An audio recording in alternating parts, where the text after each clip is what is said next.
और देखा जाए तो रमज़ान की बुनियादी ज़रूरत रोल एंड समोसा है और रोल समोसा की बुनियादी ज़रूरत हमारी ये मांदा पट्टी, जो कि आज मैं आपको बनाना ज़रूर सिखाऊँगी with detail tips and tricks के साथ। और इंशाल्लाह मैं उम्मीद करती हूँ आप लोगों को भी समझ आ जाए और आप लोग इसको उसी तरह ही बना पाएँ जिस तरह मैंने आपको बनाना सिखाया। रेसिपी स्टार्ट करने के लिए हमें कोई बहुत ज़्यादा चीज़ें नहीं चाहिए, इसमें हमें बस बेसिक 2 चीज़ें चाहिए जो कि मैदा है और नमक है। और हमने इसको बस सिंपली उसी तरह ही पानी से गूँध लेना है जैसे आम तौर पे नॉर्मली हम अपने घरों में डेली आटा गूँधते हैं। इसमें लाइक कोई रॉकेट साइंस नहीं है, मतलब कुछ भी ऐसा नहीं है जिसमें आपको कुछ समझने की ज़रूरत पड़े। लेकिन उन लोगों के लिए जो लोग पहली बार आटा गूँध रहे हैं, जो अभी बिगिनर्स हैं, उन लोगों के लिए एक टिप है कि आप लोग पानी एकदम से ना डाल दीजिएगा। आप लोग मतलब ग्रेजुअली स्लोली पानी ऐड करते रहें और आटा गूँधते रहें। आटा हमने तब तक गूँधना है जब तक हमारा प्रॉपर एक डो फॉर्म ना हो जाए और उसमें जो है एक मतलब अच्छी सी एक लचक ना आ जाए। तो आप जैसे देख सकते हैं कि एक अच्छा-सा आपने आटा गूँधना है, तो उसके लिए आपको बहुत ज़्यादा पेशेंस की ज़रूरत होती है। तो ये एक टाइम में बिल्कुल अपनी शेप पकड़ लेगा, फॉर्म में आ जाएगा, सो यू डोंट वरी। देखिए अब जैसे ये फॉर्म में आ चुका है। आपका जो है ये डो बिल्कुल ना ही सॉफ्ट होना चाहिए और ना ही बहुत हार्ड होना चाहिए। एक मीडियम फॉर्म होना चाहिए ताकि हमारी जो ये पट्टियाँ हैं, ये बहुत अच्छे से आगे बन सके। सो ये इसका एक टिप है, तो आपने इस टिप को बहुत ही ध्यान में रख लेना है। और अब आप ये देख सकते हैं बिल्कुल रेडी है। जब आपका ये आटा आपके हाथ से बिल्कुल मतलब छूट जाए, रिलीज़ हो जाए और बर्तन में भी बिल्कुल चिपका नहीं हुआ, तो इट्स मीन कि आपका डो जो है बिल्कुल रेडी है। अब आपने मतलब ये आपको मैं दिखा रही हूँ कि ना ही ये बहुत सॉफ्ट है, ना ही बहुत हार्ड है। तो आपने इस चीज़ को चेक कर लेना है और उसके बाद जो है हमने इस डो को जो बिल्कुल ही 15 टू 20 मिनट्स के लिए अच्छा से एक रेस्ट दे देना है। रेस्ट देने के बाद जो है आपके पास कोई बहुत ही एक लंबा-चौड़ा सा प्रोसीजर होगा, वो मैं आपको शो करूँगी। लेकिन उसमें ट्रस्ट मी, आपको एक बार ही बनाना आ जाए तो आपको बिल्कुल भी लंबा-चौड़ा नहीं लगेगा, बल्कि आपको बहुत मज़ा आएगा। आपको लगेगा कि आप खुद में एक बहुत बड़े चैंपियन हो गए हैं मांडा पट्टी बनाने में। मतलब आप एक बार बनाना सीख लेंगे ना, फिर आप कभी मार्केट से नहीं लेंगे। तो ये है कि हमारी डो को मतलब रेस्ट मिल चुका है और हमने इसको एक लोफ शेप में जो है इसको मतलब रेडी कर लिया, तैयार कर लिया है, ताकि हम इसके जो है इक्वल बॉल्स निकाल सकें। दैट्स व्हाई हमने इसको लोफ शेप में लेकर आए हैं। और इसकी थिकनेस बिल्कुल इक्वल होनी चाहिए, ये नहीं कि कहीं से बहुत मोटा, कहीं से बहुत पतला, ऐसा नहीं। हर जगह से आपने इसको इक्वल रखना है और बराबरी का बिल्कुल तकाज़ा रखना है आपने। और यहाँ पे अब आपको मैं दिखा रही हूँ सेक्शंस। अच्छा, जो पहली बार लोग काम कर रहे हैं, मैं उनके लिए ये चीज़ मैं आपको दिखा रही हूँ, वो ऐसे रख-रख के भी सेम साइज़ेस निकाल सकते हैं। वैसे बहुत ही चाइल्डिश तरीका है, लेकिन मैंने कहा मैं आप लोगों को दिखाती हूँ, शायद किसी के काम आ जाए। और इसी तरह आपने जो है इक्वल सेक्शंस निकाल लेने हैं डो में से और इसमें से ऑलमोस्ट 10 निकलेंगे।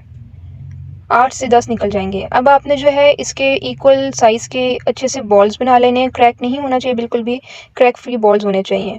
और बॉल्स बनाने के बाद आपने जो है इनको मतलब बेलना है। रोलिंग पिन से आपने इनको रोल करना है और अच्छे से मतलब रोल करना है। रोल अभी आपने बहुत पूरे तरीके से नहीं करना, जस्ट मतलब अभी छोटी-सी रोटी को हमने थोड़ा-सा मतलब फ्लैटन करना है।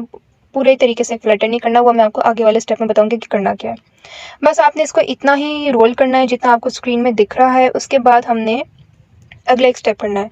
अगला स्टेप आपको मैं शो करती हूँ, तब तक आपको मैं ये बताती चलूँ कि हमने जब आटा को इकट्ठा करना है, लाइक डो बॉल्स को, सॉरी आटा नहीं कहना चाहिए मुझे, रोटियों को इकट्ठा करना है, तो 5 रोटी एट अ टाइम हमने इकट्ठी करनी है। अभी आपको शायद मेरी बात की समझ नहीं आई होगी, लेकिन अभी आपको अगला स्टेप जब दिखेगा तो आपको बिल्कुल समझ आ जाएगी मैं आपको बताना क्या चाह रही हूँ।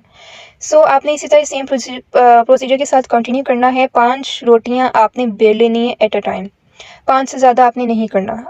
और इसी तरह से हमने एक स्टेप को कंटिन्यू करते रहना है। अब करना क्या है, हमने पहली रोटी लेनी है और उसके ऊपर हमने ऑयल से अच्छे से ब्रश कर देना है। कंजूसी नहीं करनी, अच्छे से ब्रश कर देना है। और उसके बाद जो है हमने इसके ऊपर जो है मैदा डस्ट कर देना है, स्प्रिंकल कर देना है। और उसके बाद हमने फिर सेकंड रोटी रखनी है। सेकंड रोटी रखने के बाद हमने फिर से ऑयल ब्रश करना है, फिर मैदा डस्ट करना है, फिर हमने तीसरी रोटी रखनी है।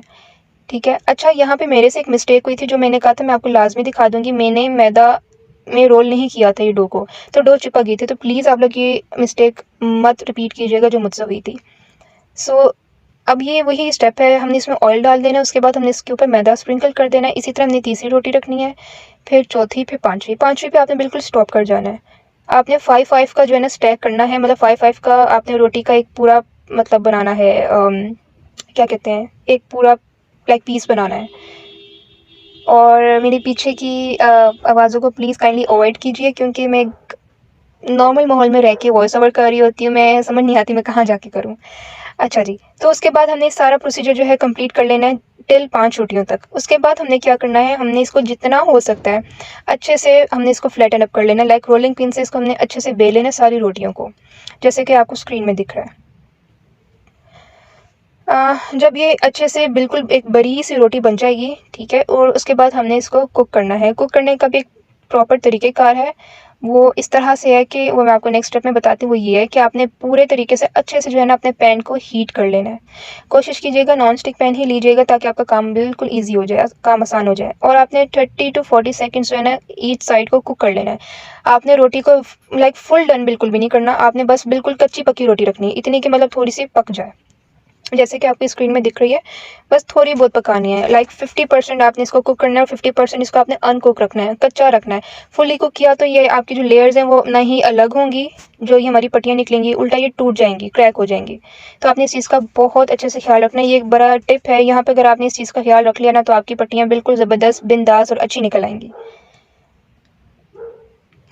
इसी तरह ही हमने इसको कुक कर लेना है, मतलब दोनों साइड से बस हाफ़ डन करना है। कुक नहीं करना, हाफ़ डन करना है, या हाफ़ कुक कर लें, आधा लाइक पकाना है, पूरा नहीं पकाना है।